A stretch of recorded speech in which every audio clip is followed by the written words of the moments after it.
morning, Ted. Salamat muli sa panahon, Good Dean. morning. Opo, good morning. Dean, basahin ko lang po muna, as we all know po, naglabas ng desisyon kahapon ng Supreme Court, dito nga sa petisyon ni Senator De La Rosa, kung saan po hindi nakakuha ng TRO, ang boto po ay 951. Ito po sinasabi ng kanyang mga abogado. Basahin ko lang po, I beg for your indulgence, Father Dean. Okay. Sabi dito, today's resolution is not a judgment on the merits. It is not a final ruling on the legality of enforcing an ICC process within Philippine territory. It is not a final ruling on the constitutional limits of executive cooperation with a foreign tribunal. It is not a final ruling on whether a Filipino citizen may be arrested, detained, transferred, surrendered, or removed from Philippine jurisdiction without prior judicial process under Philippine law. The main case remains alive. And they said, motion for reconsideration ang kanila pong gagawin daw. So, in the light of this statement po, and then yung pong hindi pagbibigay ng TRO ng Supreme Court, ang tanong po ng marami, pwede pa hubang arestuhin na ngayon ng mga otoridad si Senator Bato gamit po ang ICC warrant, Father Dean? Yes, definitely yes. In fact, yung pagsabi nila na sila'y dadalo na naman sa Supreme Court at mag-file ng motion for reconsideration is an admission that they suffered a serious reversal when the Supreme Court did not issue them a TRO. Alam mo, Ted, so that people can understand the significance of the non-issuance of a TRO, let's try to understand when is a TRO issued. A TRO is issued, number one, when the court recognizes that there is an actual right. Ang tinatawag diyan, right in esse, when there is an actual right. Number two, when the court recognizes that this actual right is facing the danger of being transgressed. And number three, when the court believes that irreparable injury will be done if the temporary restraining order is not granted. And now the Supreme Court denied the prayer for a TRO. Conclusion, the Supreme Court does not see any actual right that is in danger of being transgressed, and it does not see any irreparable danger. So, ang humahad lang noon sa pagpapatupad ng arrest warrant ay ang posibilidad na mag-issue ang Supreme Court ng TRO. In fact, noon pa man, Ted, even before yesterday's decision, they could have arrested because there was no TRO in place. Lalo na ngayon na klaro na walang TRO, the arrest can proceed.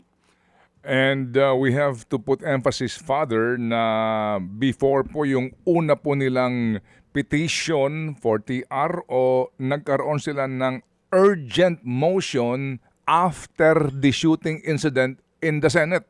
Di po ba, no? Oo. Kumbaga, Yes. Go ahead.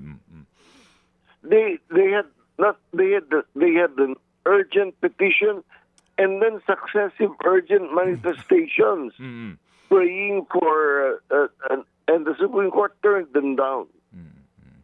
So despite ito hong kanilang bagong argumento sa naging kanilang urgent motion, yung pa rin po binabanggit nyo, yung tatlong elemento hindi nakita ng kataas-taasang hukuman kaya hindi pinagbigyan without prejudice sa actual pong resolution doon sa binabanggit nilang main case? That's correct. The main case remains alive. Pero since the nature of the petition was one of urgency to deal with the possibility of arrest at hindi pinagbigyan, that tells us a lot already about the disposition of the Supreme Court. Considering... So, Yeah, okay, go ahead, Ted. Go ahead. Opo, 951 po ito, no? At wala pa po talagang actual na mga, kumbaga, pag-identify nga sino ang mga bumoto pabor o hindi o nag-abstain dito. Kapag ho ganito na meron pa pong sinasabi nga na motion for reconsideration, can the appellant say na, meron pa naman kaming motion, huwag niyo namang arestuhin in respect naman dito sa aming motion na ihahain.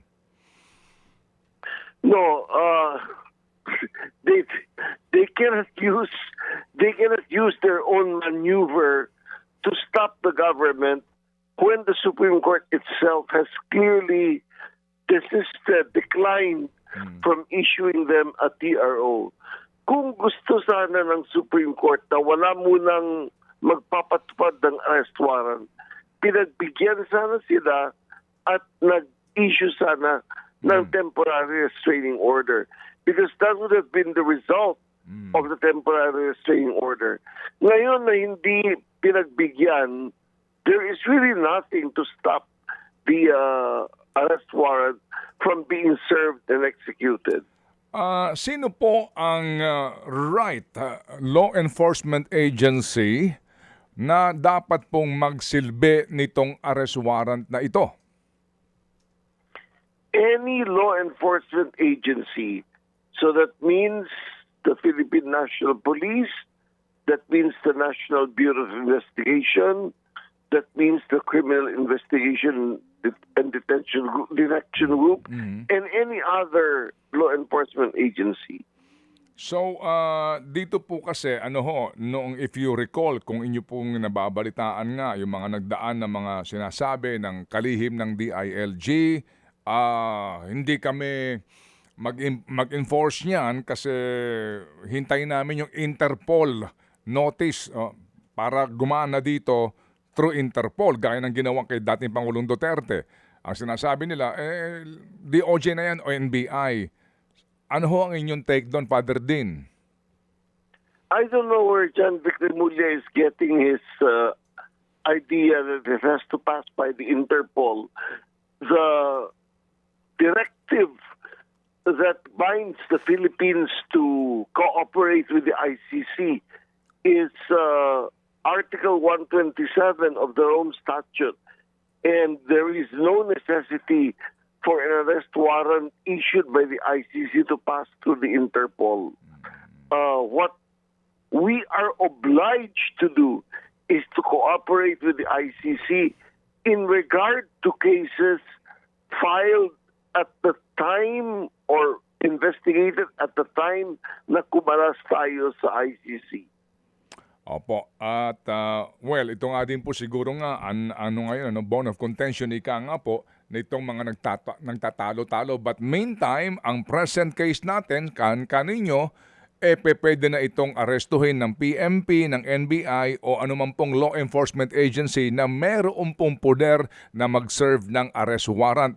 When you say arrest warrant, including International Criminal Court arrest warrant. Yan po ang kinaklaro ni Dean. Okay, so Dean, kung sakasakali ho ba, pwede bang ngayon na meron na nga pong denial sa TRO, pwede bang sila Senador SP Alan Peter Cayetano at ang kanyang mga kapanalig ay magsabi na sandali lang, NBI, PMP, huwag niyo munang arestuhin yan kasi kami maglalabas na naman ng resolusyon para sa kanyang protective custody. At kami muna ang mag-aalaga sa kanya, kakalong sa kanya, pending the final resolution of the Supreme Court doon sa inihahain nito na mga TRO at namang mga kaso. Pwede ba yun din? No, we should not allow ourselves to be deceived again. In the first place, there is no legal creature called protective custody. The only allowance that the Constitution gives is immunity from arrest for members of Congress when Congress is in session and the penalty imposable does not exceed 6 years. That does not apply in this case. And this concept of protective custody was an invention of Cayetano just to protect Bato, whom he lured out of hiding in order to vote so that he could gain the Senate presidency. So no, they cannot make use of the concept of protective custody, which is a non-existent animal in the legal world. Yung tinatawag na cognizance din na nangyayari minsan po sa mga hukuman na itong kliyente kong ito, huwag niyo muna ikulong. Siya muna ay sa ilalim sa aking pangangalaga habang hindi pa tapos ang kaso at ako ang responsable sa hukuman sa kasakaling anuman ang kahantungan ng defendant na ito. That does not apply at all, Ted. Mhm. Recognizance is a mode na allowed pag naipatupad na ang arrest warrant. Mhm. In a regular criminal case, before our courts, magpapalabas muna ang korte ng warrant of arrest Mhm. at itong warrant of arrest ay ipapatupad. Pag na-aresto na ang tao at madadala sa hukuman, the court can either require the payment of bail Mhm. if bail is available as a matter of right, or in less serious offenses, release the accused on recognizance Mhm. of another person. Mhm. But number one, that happens only after arrest, and number two, that happens only when bail is available as a matter of right. Let's not forget, under Republic Act 9851, the penalty for crimes against humanity is life imprisonment. So obviously po ito po ay walang piyansa sa ilalim po ng ating mga panuntunan. So Father Dean, kung sakasakali po na Ted, Apo. Ted, before you proceed, Mhm. may I just clarify that in cases before the International Criminal Court, hindi bail ang tawag dyan. Mhm. The accused must apply with the court for provisional release. Mhm. That is the same thing that Digong did, but the court denied him that. Opo. Sa ating law 9851 po, yung binabanggit po ninyo na penalty. Ano po? Yung sinasabi nyo na life imprisonment. And then, pero sa atin nga, kapag sinabing life imprisonment, maximum penalty, non-bailable, kagaya po ng plunder, no?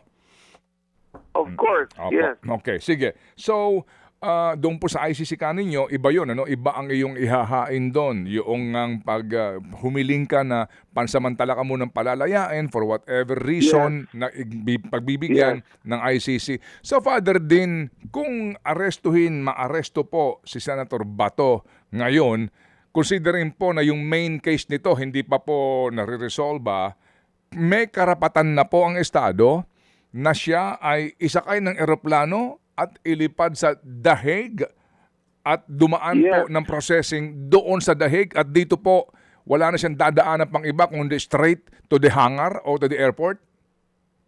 Exactly, yes. Kasi nakikita din ng Supreme Court, yan ang argumento nila nung humingi sila ng TRO. Kung walang TRO, siya ay dadakpin, siya ay isasakay sa aeroplano at dadalhin sa Hague.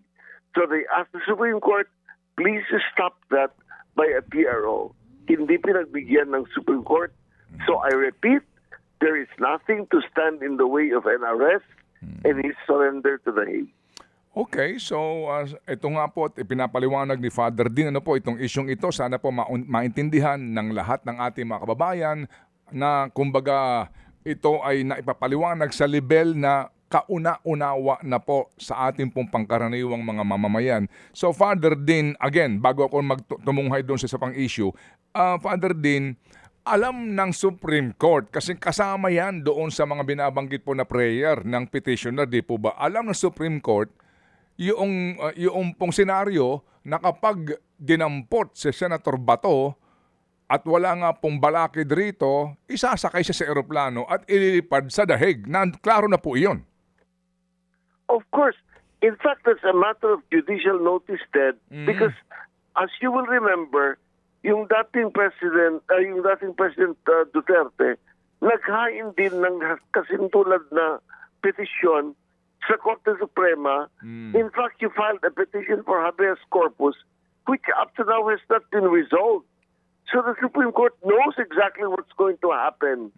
And kung gusto niya sanang ipagpaliban o pahintuin ang pag-aresto at pag-surrender sa The Hague, kanyang pinagbigyan sana ng TRO, pero hindi niya na pinagbigyan si Bato ng TRO. Opo. So ngayon po, Father Dane, ang obligasyon naman ng warrant server dito, yung law enforcement agency, kapag siya nahuli physically, dapat basahan pa rin siya ng kanyang karapatan at sabihin po, i-present sa kanya yung arrest warrant at basahan siya ng kanyang karapatan. Yes, that's correct. Opo. And then, yun na nga po, no? Yung sinasabi natin na pwede pong gawin nga na paglipad papunta po sa dahig. Father Dean, Father Dean, napanood nyo rin ho ba yung sinasabi ng depende kung nasaan kang bakod. Sabi, umalis. Sabi, tumakas. Sabi, umiskapo. Inyo ho bang napanood yon na pagkatapos ng putukan, nagkaroon ng pagkakataon si Senator Bato, kasama daw po si Senator Robin Padilla, na umalis ng Senado. And sabi ni Ginoong Cayetano, actually hindi ko alam eh. Di po ba? Wala silang kaalam-alam daw at umalis po ito ng Senado at sabi ho naman ng usaan nila, sabi ng iba, protective custody, yan na may desisyon din noong tao eh. Kung ayaw niya na, di lalabas siya ng malaya. Sabi naman ng iba, sandali lang, kayo ang kumanlong dyan, inyong responsibilidad na hindi yan makalabas kasi nga may pending arrest warrant. Ano po inyong ideya dito o kaisipan? That's correct. They have a liability because hindi nila pinapatupad yung warrant of arrest. Pinagsabihan yung NBI na huwag i-serve yung warrant of arrest, and they took him under their so-called protective custody and therefore assumed the obligation of seeing to it that he is available for processes of law. Ngayon, the mere fact na siya'y nag-eskapo sometime at 2:30 in the morning, if we are to believe the reports, at patago pa na umalis sa Senate premises, knows that he can be, shows that he can be arrested. Yung pagkilos na ganyan, lihim na pag-alis sa Senate premises, pinapakita lang na kinikilala niya na talagang siya'y pwedeng arestuhin. Kasi kung hindi, he could have clearly walked out of the Senate at any time after the Senate granted him protective custody. Meron ho bang sinasabing obstruction of justice issue po dito doon sa, sumama sa kanya at kumbaga kasama ho na lumabas ng Senado, ginamit yung sasakyan o kaya po sino man ngayon na maaari pong sa kinaroroonan po ni Senator Bato na sino man po na kanyang kakilala, kaibigan o naman pong establishmento na alam na nandun siya at hindi po nakikipagtulungan para sabihin na nandito to at either nagtatago o aming kinakanlong. Yes, obstruction of justice is a crime defined in a presidential decree.